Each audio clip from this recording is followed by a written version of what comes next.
Siguiendo con la línea de matrices particulares, dentro de las que son cuadradas, vamos a hablar mucho de esta matriz que recibe el nombre de matriz identidad. Para entender lo que es una matriz identidad, primero sería interesante conversar sobre el concepto de diagonal principal. Una matriz cuadrada tiene una diagonal principal. ¿Y qué es la diagonal principal?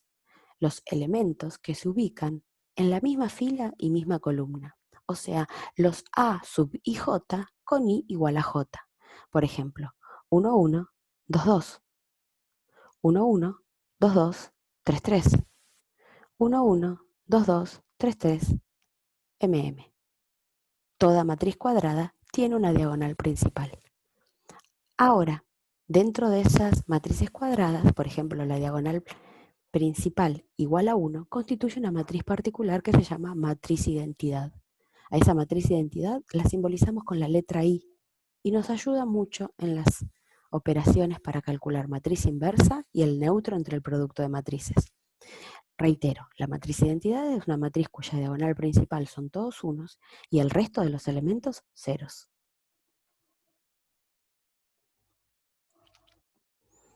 Como hablamos de matriz inversa, vamos a trabajar un poquitito con ella. La matriz inversa provendría en mi cabeza de invertir el número, de darlo vuelta, de pensar, por ejemplo, si yo les dijera, ¿cuál es el inverso de 3? Ustedes rápidamente dirían un tercio, porque lo que estarían haciendo en su cabeza es pensar un número que multiplicado a 3 me da el neutro del producto, que es 1, correcto.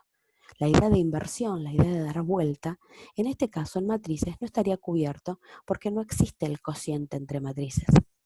Lo que sí, hay una definición para matriz inversa y me dice lo siguiente. Si a una matriz yo la multiplico por su inversa, tanto a derecha como a izquierda, o sea, pos multiplicar o pre-multiplicar, el resultado que siempre obtengo es la matriz identidad, que es la neutra de esta operación. Supongamos en un ejemplo sencillo tenemos una matriz de 2 por 2. Si seguimos la definición, esta matriz con elementos A, B, C y D será la inversa. Y sabemos que por resultado tenemos que encontrar una matriz identidad. Si estas son de 2 por 2, la matriz identidad cuadrada de esa dimensión también será de 2 por 2. Ahora, nosotros no sabemos cómo hallar esto. Lo único que recordamos o que conocemos es el producto entre matrices. La pregunta es, ¿cómo hice para llegar a este 1 que está acá? Y este 1 está en la fila 1, columna 1. Por lo tanto, yo multipliqué la fila 1 de esta matriz con la columna 1 de esta matriz, constituyendo esta ecuación que está acá. 3 por A más 1 por C igual a 1. Del mismo modo, pregunto, ¿cómo llegué a este 0 que está acá? Y está en la fila 1, columna 2. Multipliqué la fila 1 con la columna 2. 3 por B más 1 por D. Y como resultado me dio 0.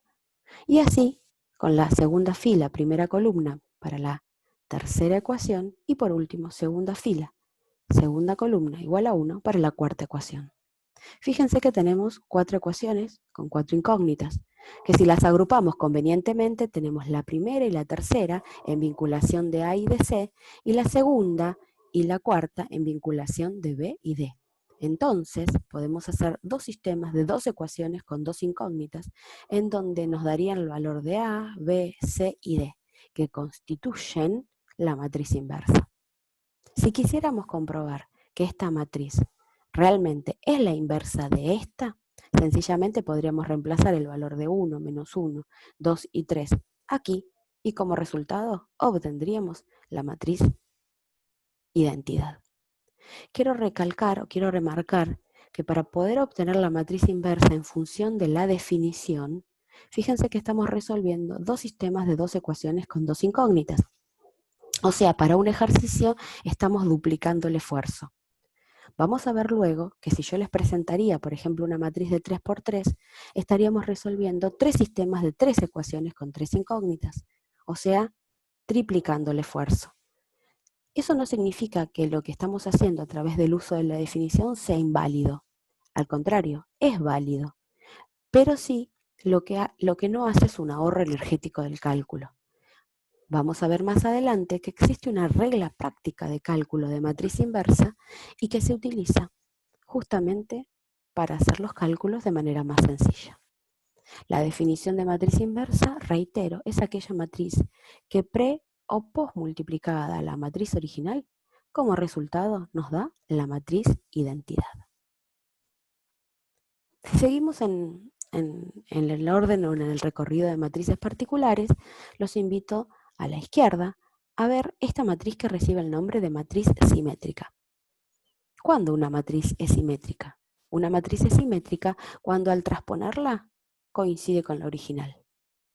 Si yo a una matriz la transpongo y la comparo con la original, encuentro el mismo resultado, por lo tanto se llama simétrica. Fíjense, si esta matriz A a esta primera fila yo la transpongo, encuentro lo mismo. Si a esta segunda fila yo la transpongo, encuentro lo mismo. Y por último, si a esta tercera fila yo la transpongo, encuentro lo mismo. En consecuencia, esta matriz A recibe el nombre de matriz simétrica. También existe una matriz antisimétrica que responde a la definición en donde la matriz coincide con la opuesta de su traspuesta.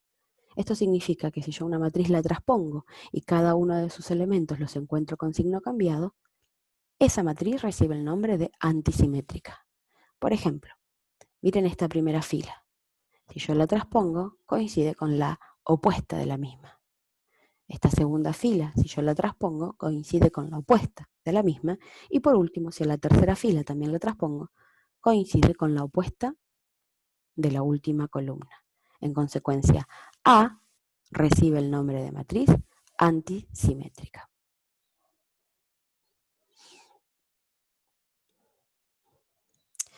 Dentro de estas matrices cuadradas hay un tipo de matrices que recibe el nombre de matrices rectangulares que tienen mucha importancia a la hora de reducir el orden de una matriz, calcular su rango y tiene mucha ligazón a la posibilidad de resolver sistemas de ecuaciones que lo veremos en la unidad siguiente.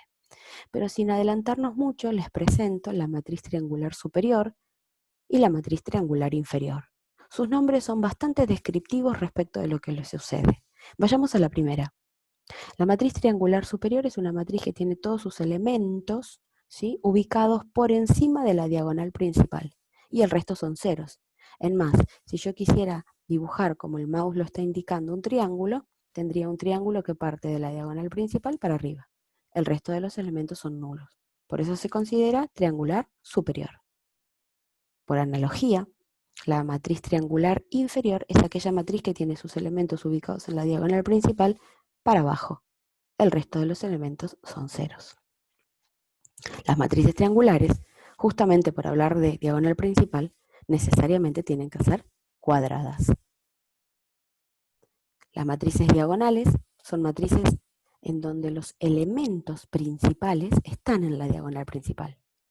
Donde en la diagonal principal tengo todos escalares. El resto de los elementos son ceros. Como caso particular de las matrices diagonales, podemos estar en presencia de las matrices escalares, en donde en la diagonal principal tengo formado todos escalares iguales y el resto de los elementos son ceros. Acá tengo escalares pero distintos, acá tengo escalares pero iguales. Y como caso particular de la matriz escalar tengo la matriz identidad, que todos esos escalares son iguales e iguales a 1.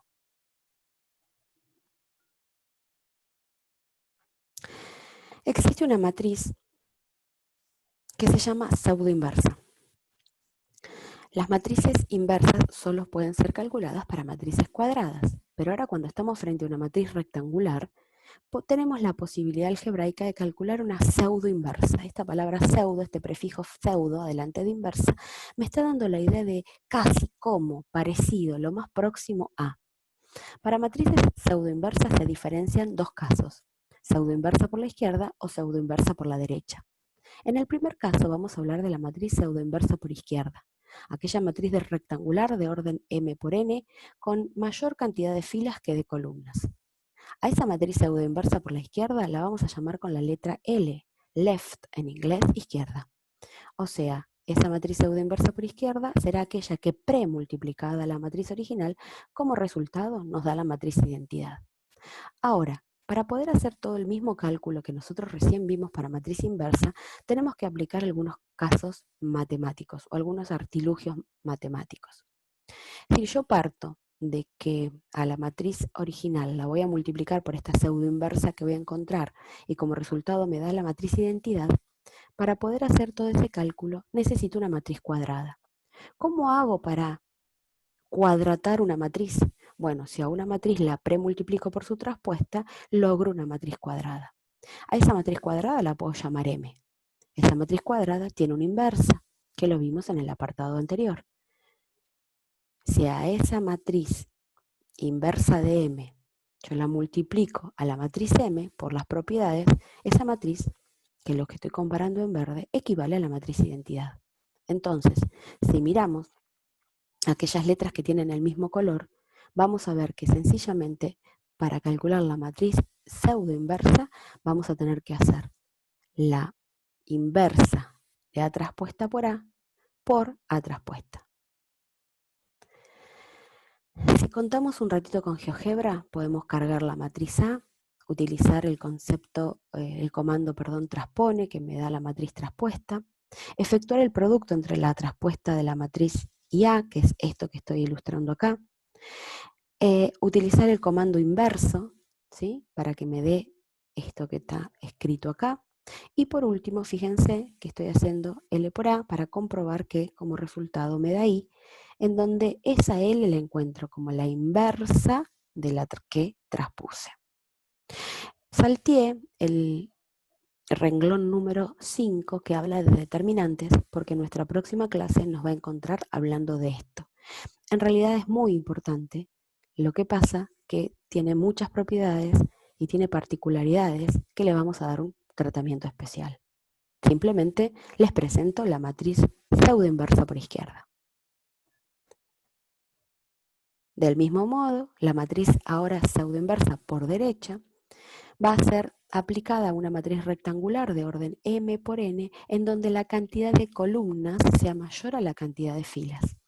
Entonces, todas las operaciones van a ser pos, a derecha, right en inglés. Una matriz pseudoinversa por derecha es aquella que pos multiplicada a la original como resultado nos da la matriz identidad. Y la operatoria es más o menos parecida. Yo para poder calcular esa matriz pseudoinversa por derecha tengo que buscar una matriz cuadrada, entonces a la matriz original la pos multiplico por la traspuesta, encontrando una matriz M que sí va a ser de la misma cantidad de filas que de columnas. Si a esa matriz M, que vendría a ser A por A traspuesta, le calculo su inversa, vemos que esta comparación en verde coincide con la matriz identidad por definición y que sencillamente para poder encontrar la matriz R lo que debemos efectuar es el producto entre la traspuesta de A por la inversa de esta M que viene a auxiliarnos para encontrar la R. Del mismo modo, si contamos con GeoGebra, arrancamos con una matriz que tenga mayor cantidad de columnas que de filas, como lo impone su definición, la transponemos, efectuamos el producto y siempre todo a derecha, ¿sí?, de A por A traspuesta, calculamos su inverso y por último efectuamos el producto entre la traspuesta de la matriz y la inversa de esta artificial. Esto que estoy haciendo acá es lo que se está mostrando acá. Lo último como renglón es la comprobación de que realmente A por R es igual a I, como partimos de la definición. Lo que vamos a ver ahora son los ejercicios prácticos y en el próximo encuentro de teoría continuaremos con determinantes. Muchas gracias.